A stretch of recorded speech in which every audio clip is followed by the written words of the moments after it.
Dear children, today let me continue the remaining part of the lesson 7 State and Society in Medieval India. Yesterday just half finished the lesson. Now let this is about the society, culture, economy and urbanization. Okay, now society. Society first caste. Caste is the most aspect of Indian society.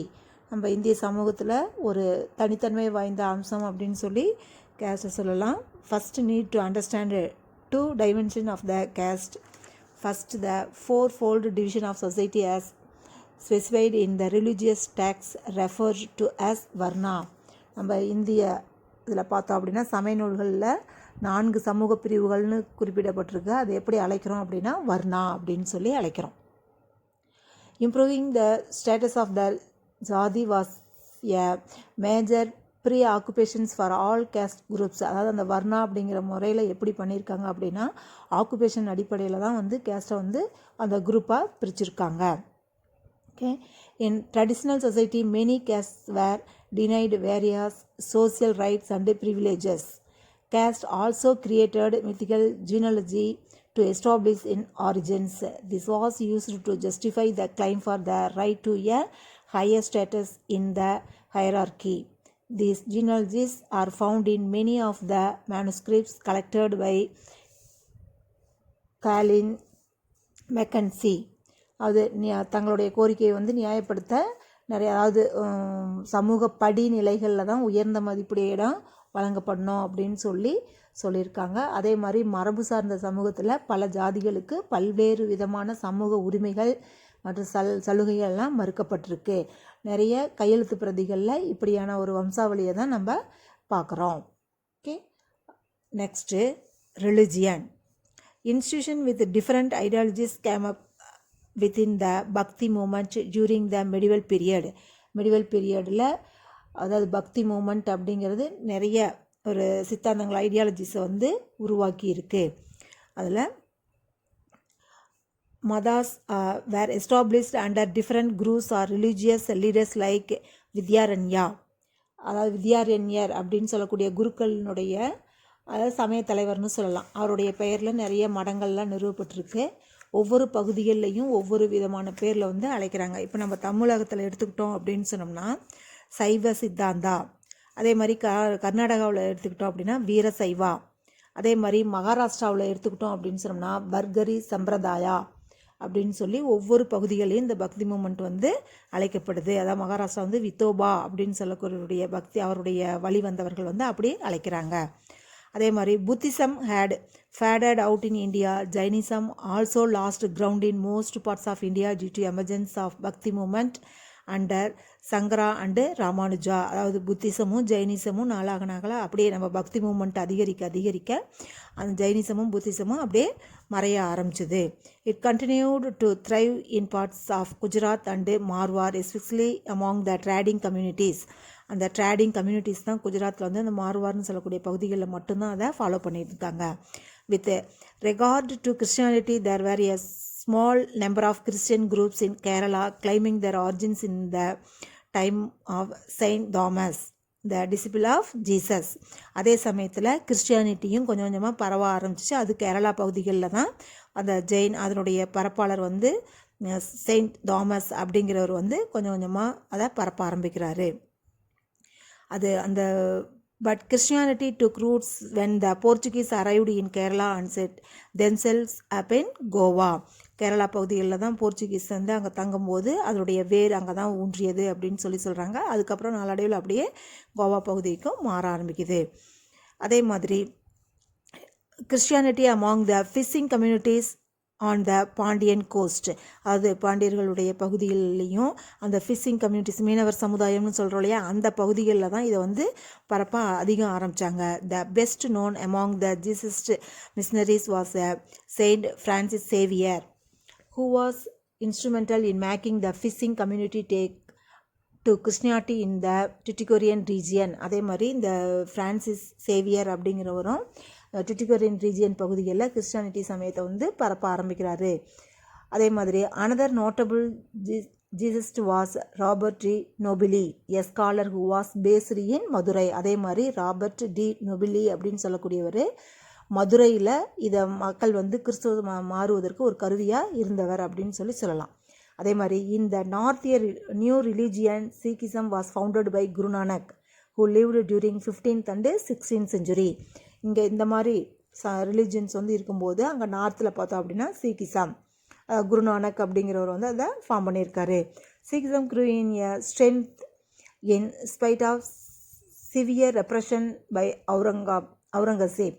அதாவது அவுரங்கசீப் வந்து இந்த சீக்கிசத்தை வந்து ரொம்ப வெறுக்கிறாரு. Foreign religions also came to India when Jews and Zoroastrians migrated to India. அதே மாதிரி ஜீவ்ஸும் ஜெராஸ்டியன்ஸும் மற்ற பகுதிகளிலிருந்து அவங்களும் நம்ம இந்தியாவுக்குள்ளே வர்றாங்க. While the Jews lived in Kerala, Parsi merchants were among the richest and most prominent in the port of Surat and subsequently in Bombay under the British. அதே மாதிரி பார்சி இன வணிகர்களும் பணம் படைத்த முக்கியம் வாய்ந்த ஒரு வணிகர்களாகவே இருந்திருக்காங்க. நெக்ஸ்ட் பார்த்தோம் அப்படின்னா culture, literature, art and architecture. The Chola period was an era of remarkable cultural activity. நம்ம சோலா பீரியட் எடுத்துக்கிட்டோம்னாவே தெரியும் நமக்கு எந்த அளவுக்கு அவங்களுடைய ஆர்ட் அண்ட் ஆர்கிடெக்சர் வந்து இருக்குது. நிறைய நம்ம திருச்சி, தஞ்சை, கும்பகோணம், தாராபுரம் இந்த பகுதிகளெலாம் போனோம் அப்படின்னு சொன்னோம்னா எவ்வளோ கோயில்கள் இருக்குது, அது சோழர்களால் உருவாக்கப்பட்டது அப்படின்னு நமக்கு தெரியும். ஓகேவா, அதுதான் அவங்களுடைய நமக்கு நினைவாக இன்னும் இருக்கக்கூடியது. அதே மாதிரி when major literary works were written, the best known classical poet Kamban wrote Ramayana in Tamil, which was formally presented in the temple at Srirangam. அது அரங்கேற்றமானது ஸ்ரீரங்கத்தில். அதே மாதிரி சேக்கிலாஸுடைய பெரிய புராணம் presented at the temple in Chidambaram. Among the other great works of the period is கலிங்கத்து Bharani and மூவருலா. சேக்கிலாருடைய கலிங்கத்து பரணி, மூவருலா இதாகவும் அந்த புகழ்பெற்ற ஒரு இலக்கியங்கள் அப்படின்னு சிறந்த படைப்புகள் அப்படின்னு சொல்லலாம். The monumental architecture of the Cholas invisible in the great temple of Thanjavur. அதே மாதிரி கங்கை கொண்ட சோழபுரம் அண்டு தாராசுரம் இங்கெல்லாம் இருக்கக்கூடிய கோயில்கள் வந்து மிக ஒரு உன்னதமான ஒரு புகழ்பெற்ற கோவில்களாக அவங்களுடைய பெயரை வந்து நிலைநாட்டக்கூடிய வகையில் இன்னும் இருக்குது. அதே மாதிரி stone images were sculpted on the temple walls and pillars. Bronze images of great beauty and artistry were made by the last wax process. அதே மாதிரி bronze image, அது செப்பு சிலைகள் வந்து மெழுகு வார்ப்பு முறையில் வந்து செஞ்சதும் வந்து மிக ஒரு நேர்த்தியான ஒரு சிலையாக இருக்கக்கூடியது. அதே மாதிரி நடராஜா சிவ நடராஜா அப்படின்னு சொல்லக்கூடியது ஐகானிக், அது பிரபஞ்ச நடனமாடக்கூடிய நடராஜர் சிலையும் சோழர் காலத்தினுடைய ஒரு செப்பு சிலைகளில் புகழ்பெற்றது அப்படின்னு சொல்லலாம். Next Islamic cultural tradition developed in India with the establishment of Muslim rule. அதே மாதிரி இஸ்லாமிய ஆட்சி நிறுவப்பட்டதிலிருந்து ஒரு தனித்தன்மை வாய்ந்த இஸ்லாமிய பண்பாட்டு மரபும் இந்தியாவில் வந்து வளர்ச்சி பெற ஆரம்பிக்குது. த sultans built fort, dome, mosque and other monuments in Delhi as well as in South India which came under their rule. The Mughal period particularly with a brilliant epoch in the cultural history of India. Mughals were well known for their aesthetic values and were great patrons of the art.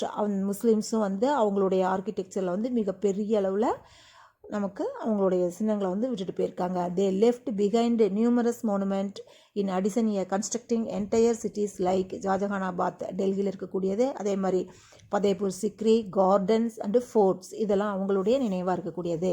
Decorative arts especially jewellery set with precious and semi precious gems for items and or personal use flourished under the patronage of the royal household and urban elites. அதே மாதிரி அந்த ஆடம்பர நகைகள் செய்யக்கூடியது, விலை மதிப்பு மிக்க கற்கள், இந்த மாதிரியெல்லாம் அவங்க செஞ்சுருக்காங்க. The art of painting also flourished in the Mughal period. எந்த அளவுக்கு கட்டடங்கள் ஆபரணங்களில் அதிக அளவு அவங்களுடைய சிந்தனைகள் இருந்துச்சோ அதே மாதிரி பெயிண்டிங்லேயும் மொகல்ஸ் பீரியட் வந்து மிக பிரம்மாண்டமான ஒரு இதாக இருந்துச்சு, வளர்ச்சி பெற்றதாக இருந்தது. Preliminary known as Mughal minorities. They were generally intended as book illustrations or were single works to kept in albums. அதே மாதிரி அவர்களுடைய ஆல்பம்ஸும் அதாவது செருகேடுகள் ஓவியங்கள்லாம் வந்து தனியிடம் பெற்றவையாக இருந்துச்சு. அதே மாதிரி in Persian and also in Urdu, Hindi and other regional languages. In the performing arts like Hindustani, the name of Tansen is well known, indicating the patronage extended to classical music under Akbar. Hindustani இசையில் வந்து புகழ்பெற்றவர் அப்படின்னா தான்சேன். இவர் வந்து இந்த கலைக்கு வந்து அக்பர் வந்து மிகப்பெரிய அளவில் ஆதரவளிச்சிருக்காரு. In South India, the Vijayanagar rulers and their military chiefs actively supported temple construction. அதே மாதிரி நம்ம தென்னிந்தியாவில் எடுத்துக்கிட்டோம் அப்படின்னா விஜயநகர அரசர்களும் அவர்களுடைய போர் தளபதிகளும் கோவில் கட்டுமானங்களுக்கு மிகப்பெரிய ஒரு ஆதரவை வந்து நல்கியிருக்காங்க. Many new temples were built by them. Besides these new structures like pavilions and halls with many pillars were added extensively to existing temples. With elaborately curved pillars, art historians point to the distinctive styles of the temple sculptures of the Vijayanagar period. அதே மாதிரி கலை நுணுக்கங்களோடு செதுக்கப்பட்ட பல தூண்களை கொண்ட பெரிய மண்டபம், ஓய்வு கூடங்கள் இதையெல்லாம் வச்சு வந்து கட்டியிருக்காங்க. அது விஜயநகரத்து காலத்து கோவில்கள் வந்து தனித்தன்மை வாய்ந்த ஒரு பாணியை வந்து சுட்டி காட்டுகின்றன. அதே மாதிரி மிக நுட்பமான அந்த walls of the temples were embellished with paintings. அந்த கோவில் சுவர்களில் வந்து வண்ண ஓவியங்களால் அலங்கரிக்கப்பட்டிருந்திருக்கு. A large volume of religious literature especially in Sanskrit was produced under the patronage of the Nayakas and the Vijayanagar rulers. அதே மாதிரி குறிப்பாக சமஸ்கிருத மொழியில் இலக்கியங்கள்லாம் உருவாகி இருக்கு. Next, a new style of Tamil literature called Prabandham emerged during this period. பிரபந்தம் அப்படின்னு சொல்லக்கூடிய ஒரு புதிய வகை தமிழ் இலக்கியமானது இக்காலத்தில் உருவாகியிருக்கு. அதே மாதிரி the great commentaries of the epic Silappatikaram and Thirukkural were also written during this period. Silappatikaram திருக்குறளுக்கும் இக்காலத்தில் தான் மிகச்சிறந்த உரைநூல்கள் வந்து எழுதப்பட்டிருக்கு அப்படின்னு சொல்லி சொல்கிறாங்க. அதே மாதிரி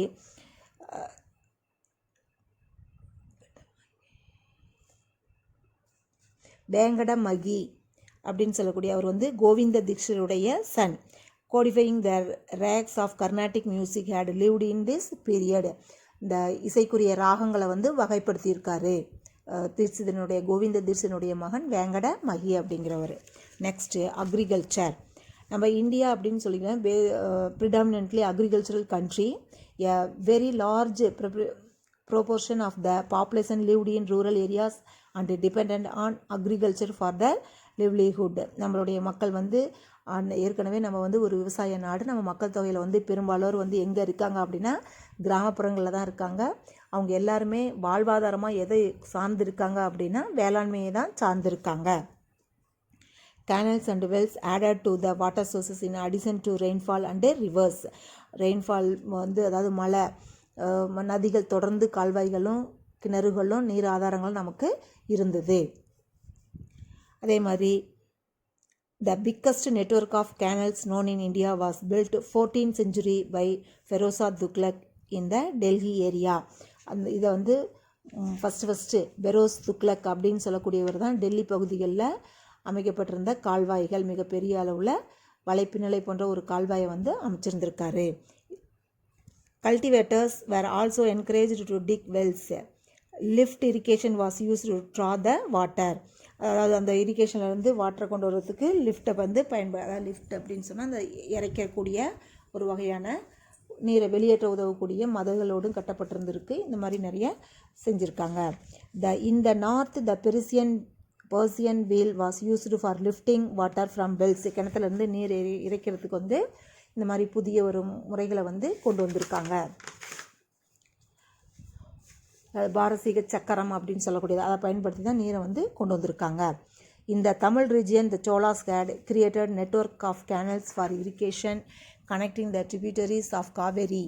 நம்ம இது எங்கே எடுத்துக்கிட்டோம் அப்படின்னு சொன்னோம்னா தமிழ்நாட்டில் எடுத்துக்கிட்டோம் அப்படின்னா சோழ அரசர்கள் வந்து நீர்ப்பாசனத்திற்காக காவிரியினுடைய நதியில் வந்து கிளையாறுகளை இணைத்து வலைப்பு நிலம் போன்ற ஒரு கால்வாய்கள் எல்லாம் அமைச்சிருக்காங்க. அந்த நீராதாரத்தை அதிகப்படுத்த ஏரிகளும் குளங்களும் வெட்டப்பட்டிருக்கு. லேக்ஸ் அண்ட் டேங்க்ஸ் வந்து அதை ஃபார்ம் பண்ணியிருக்காங்க. And important features of Indian agriculture was the large number of crops that were cultivated. நம்ம வேளாண்மையில் வந்து மிக முக்கிய அம்சம் அதிக எண்ணிக்கையில் பல வகைப்பட்ட பயிர்கள் வந்து பயிர் செஞ்சுருக்கிறாங்க.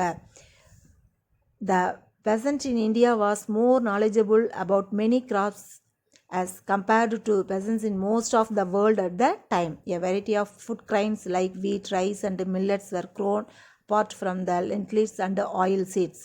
இந்த மாதிரி நிறைய வெரைட்டிஸ் ஃபுட் கிரைன்ஸை வந்து இங்கே நம்ம ப்ரொடியூஸ் பண்ணியிருக்கோம். Many other commercial groups are also known as grown such as sugarcane, cotton and indigo. Other than the general food crops, South India had a regional specialization in pepper, cinnamon, spices and coconut. இந்த மாதிரி அதாவது லவங்கம், நறுமணப் பொருள்கள், மிளகு, தென்னை இந்த மாதிரி பொருள்கள்லாம் வந்து அது மட்டும் இல்லாமல் நம்ம உற்பத்தி பண்ணியிருக்கோம். ஓகே, அதே மாதிரி இன் general 2 different crops were grown in the different seasons which protected the productivity of the soil. அது வெவ்வேறு பருவ காலங்களில் இருபோக சாகுபடிகள் வந்து செய்யப்பட்டிருக்கு. இது மண்ணினுடைய உற்பத்தி சக்தியை பாதுகாத்திருக்கு. அதாவது பயிர் சுழற்சி முறைன்னு சொல்கிறே அந்த மாதிரி பயன்படுத்தியிருக்காங்க. Maize and tobacco were 2 new crops which were introduced after the arrival of the Europeans. யூரோப்பியனுடைய வருகைக்கு பிறகு தான் இந்த சோளம், புகையிலை அப்படிங்கிறத வந்து நம்ம அறிமுகப்படுத்தியிருக்காங்க. அது மட்டும் இல்லாத நிறைய fruit horticultural crops like papaya, pineapple, guava and cashewnut also introduced which came from the west. America பகுதிகள் வந்து இதெல்லாம் கொண்டு வந்திருக்காங்க. Potatoes, chillies and tomatoes also become the integral part of Indian food. இதெல்லாம் வந்து நம்ம இந்தியன் உணவோடு இரண்டரை கலந்துருச்சு. அமெரிக்காவிலேருந்து வந்தவைகளும் ஐரோப்பிய பகுதிகளிலேருந்து வந்தவைகளும் இங்கே ஒருங்கிணைந்தது. Next non agricultural production. அதில் பார்த்தோம் அப்படின்னு சொன்னோம்னா 17th century one of the largest manufacturing countries in the world through the economic and primarily agricultural. Non-agricultural protection refer the both processed agricultural products and graft protection. Primarily, the products can be grouped under processed agricultural products like sugar, oil, textiles, metalwork, precious gems and jewelry, shipbuilding, ornamental wood and leather work and many other minor products. அதாவது agriculture field இல்லாமல் நான் agriculture ஃபீல்டுலேயும் இதெல்லாம் கொண்டு வந்திருக்காங்க. A large part of the production was intended for local use in the village or at most a rural region. அதே மாதிரி நிறைய பகுதிகள் வந்து தங்களுடைய தேவைக்காக உற்பத்தி பண்ணியிருக்காங்க. அதே மாதிரி economic terms was the important was specialised production by skilled craftsmen for an external market especially in demand among. அதே மாதிரி பொருளாதார ரீதியாகவும் பார்த்தோம் அப்படின்னு சொன்னால் எது முக்கியமாக இருந்தது அப்படின்னு சொன்னால் அதுக்கு தனித்துவம் பெற்ற தொழிலாளர்களால் நகர்ப்புறம் சார்ந்த மேட்டுக்குடி மக்கள் மற்றும் கிராமப்புற செல்வந்தர்களுக்கு அதிகம் தேவைப்படும் பொருள்களை வந்து சிறப்பாக உற்பத்தி செஞ்சு கொடுத்துருக்காங்க. Such graft production was generally located in cities or in rural settlements close to the cities.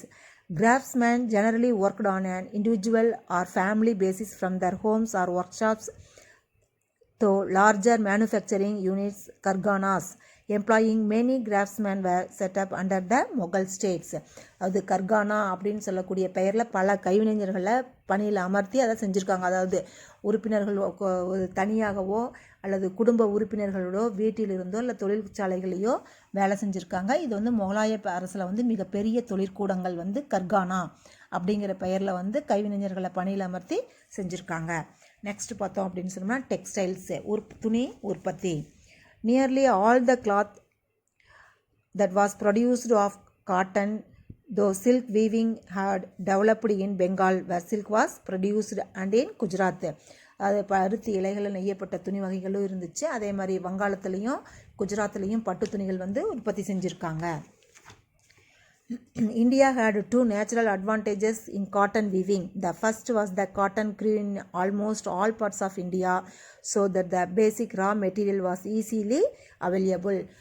எடுத்துக்கிட்டோம் அப்படின்னு சொன்னோம்னா பருத்தி இலை துணிகளை வந்து முரடான துணி வகை முதல் மிக நேர்த்தியான துணிகள் வரையிலும் உற்பத்தி செஞ்சுருக்காங்க. இதெல்லாமே வெளிச்சந்தைக்காக உற்பத்தி செய்யப்பட்டவையாக இருந்துச்சு. Second, the technology of producing a permanent color in cotton using vegetable dyes was known from very early times in India. நம்ம இந்தியாவில் ஆல்ரெடி மிக முன்னதாகவே சாயங்கள் நனைச்சு பயன்படுத்த ஆரம்பிச்சிருக்காங்க. அதுக்கு வந்து டை வந்து பயன்படுத்தியிருக்காங்க.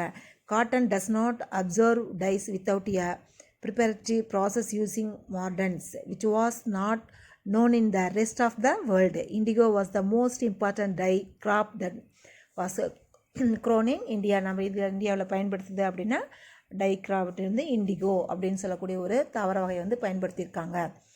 But other dye crops were also grown in India. Dye woods and resins like lac were imported. In addition, a range of colors were produced by using flowers and fruits and products like turmeric in various combinations. அது மட்டும் இல்லாமல் நிறைய நம்ம இது மலர்கள், பழம், மஞ்சள் இதை பயன்படுத்தி நிறைய பல வகைப்பட்ட வர்ணங்களை வந்து தயாரிச்சிருக்காங்க. ஒரு அதே மாதிரி வேதியியல் பொருட்களை பயன்படுத்தியும் ஒரு மேற்பூச்சு பூசக்கூடிய நுட்பத்தையும் நம்ம இந்தியர்கள் வந்து அறிஞ்சிருக்காங்க. இந்நுட்பத்தை வந்து வேறு உலக நாடுகள் எதுவுமே அறிஞ்சிருக்கல, நம்ம இந்தியா தான் முத அதை பயன்படுத்தியிருக்காங்க. Next commerce. The large manufacturing sector essentially produced goods for exchange and not for self-use. மிக பெரும் உற்பத்தி துறையானது முக்கியமாக சொந்த பயன்பாட்டிற்காக அல்லாமல் பரிமாற்றத்திற்காகவே பொருள்களை வந்து உற்பத்தி செஞ்சுருக்காங்க. ஆகவே பொருள்களை வந்து சந்தைப்படுத்துவதற்காகவே இந்தியா வந்து விரிவான சந்தையை வந்து பெற்றிருந்தது. கிராமமே பொருள் உற்பத்தியினுடைய அடிப்படை நிலவியலாக செயல்பட்டிருக்கு. Therefore, India had an extensive network of trade for marketing these goods. The village was the basic geographical unit of protection and was essentially a economic and ported the medium of exchange. Big cities were usually major commercial centers with bazaars and shop. கடைகளோடும் கடை வீதிகளோடும் நகரங்கள் எப்போதுமே ஒரு முக்கிய வணிக மையங்களாக செயல்பட்டு இருந்தது. There were also intermediate points in inter-regional trade since they were connected by a network of roads to other centers in other parts of the country. அதாவது பல சாலைகளாக இணைக்கப்பட்டிருந்தனால அவைகள் வந்து மற்ற பகுதிகளோடு நடைபெறக்கூடிய வணிகத்தில் இடைநிலை முனையங்களாக செயல்பட்டுக்கிட்டு இருந்தது. In addition to such overland trade, smaller ships and boats were used in coastal trade going both the western and eastern coast of the country. East சைட்லேயும் சரி வெஸ்ட் சைட்லேயும் சரி, அதாவது கிழக்கு மேற்கு கடற்கரை பகுதி வணிகத்தில் சிறு கப்பல்களும் படகுகளும் பயன்படுத்தியிருக்காங்க. Finally the major ports were the nodal points international maritime trade. அதாவது Surat, Masulipatnam, Calicut. Maritime trade across the Indian Ocean extending from China in the east to Africa in the west. சைனாவுக்கு ஈஸ்ட் சைட்லேயும் ஆஃப்ரிக்காவுக்கு வெஸ்ட் சைட்லேயும் ஃப்ளோரிஸ்ட் ஃபார் மெனி செஞ்சுரிஸ். பல நூற்றாண்டுகளுக்கு முன்னாடியே நம்ம வந்து அவங்களோட வணிகத்தில் இருந்திருக்கோம். The sports like Malacca, Calicut etcetera were entrepots are intermediate points in this regionally segmented trade. In the 17th century, Surat in Gujarat, Masulipatinam in the Golconda Kingdom, Chittagong in Bengal, Pulicat and Nagapattinam on the Coromandel coast and Calicut in Kerala were all major ports in Asiatic trade. அது பன்னாட்டு வணிக முனையங்களாக இந்த பகுதிகள் எல்லாமே செயல்பட்டுக்கிட்டு இருந்தது. India was also major exporter of textiles, pepper, precious and semi-precious gems, especially diamonds which were then found only in India, and iron and steel which were greatly in demand in the entire Asian region. அதே மாதிரி துணி, மிளகு, விலை மதிப்பு மிக்கக்கூடிய நவரத்ன கற்கள், மதிப்பு குறைந்த நவரத்ன கற்கள், இது எல்லாமே வைரம், இந்தியாவில் மட்டுமே கிடைக்கக்கூடிய வைரம், இது எல்லாமே நம்ம இந்தியா வந்து ஏற்றுமதி செய்வதில் ஒரு மிக முக்கிய ஏற்றுமதி நாடாக விளங்கியிருக்கு. ஒட்டுமொத்த ஆசிய பகுதியில் எடுத்துக்கிட்டோம் அப்படின்னா அதுக்கு தேவைப்பட்ட இரும்பையும் எஃகையும் ஏற்றுமதி செய்த நாடுகளில் நம்ம இந்தியாவும் ஒன்று. அதில் textiles accounted for nearly 90% of the total exports from India. மொத்த ஏற்றுமதியில் வந்து 90% வந்து நம்ம இந்தியாவிலிருந்து எக்ஸ்போர்ட் பண்ணியிருக்காங்க. The major imports from China and the east were silk, Chinese ceramics, gold, spices, aromatic woods and camphor. Silk, drugs, dye woods and sugar were the main imports from Persia, while gold, ivory and slaves were brought in from East Africa. இந்த மாதிரி ஒவ்வொரு நாடுகளில் இருந்தும் கொண்டு வந்திருக்கிறாங்க. Next அர்பானிசேஷன் அப்படின்னு சொல்லக்கூடியது நகரமயமாதல்னு சொல்லக்கூடியது. அதாவது கிராமப்புற பகுதிகளில் இருந்து ஏதோ ஒரு தேவைக்காக மக்கள் வந்து நகரப்பகுதியில் வந்து நோக்கி குடியேறக்கூடியது தான் நம்ம வந்து அர்பானிசேஷன் அப்படின்னு சொல்கிறோம். Travellers coming to India in the medieval period noted that there were a number of urban centers of area size from cities to small market towns throughout India. Throughout the country was primarily rural.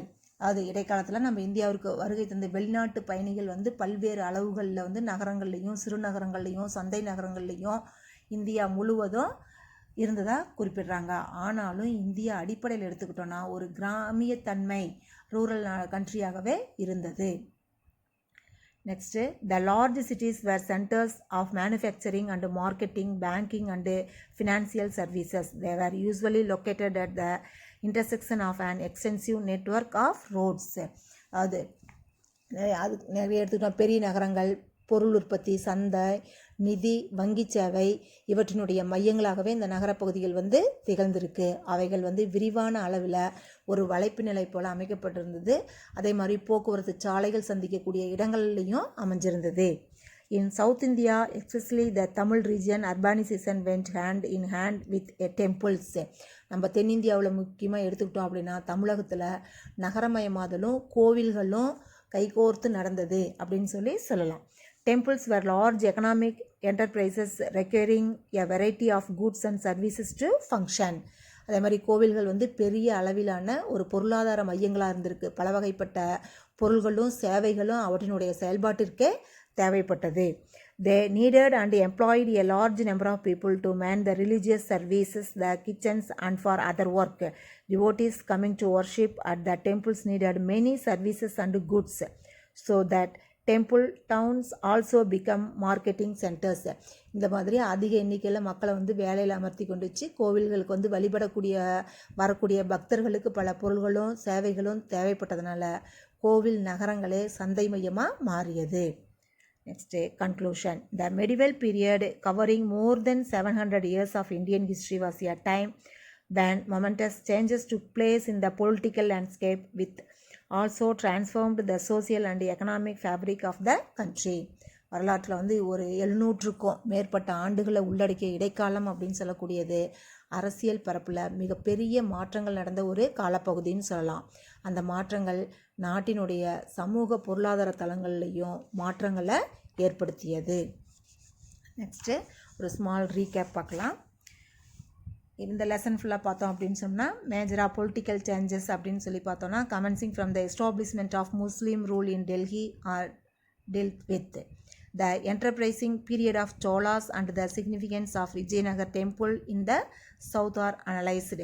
அதாவது டெல்லியில் முஸ்லீம் அரசு நிறுவப்பட்டதிலிருந்து ஏற்பட்ட முக்கியமான அரசியல் மாற்றங்கள்லாம் பார்த்தோம்.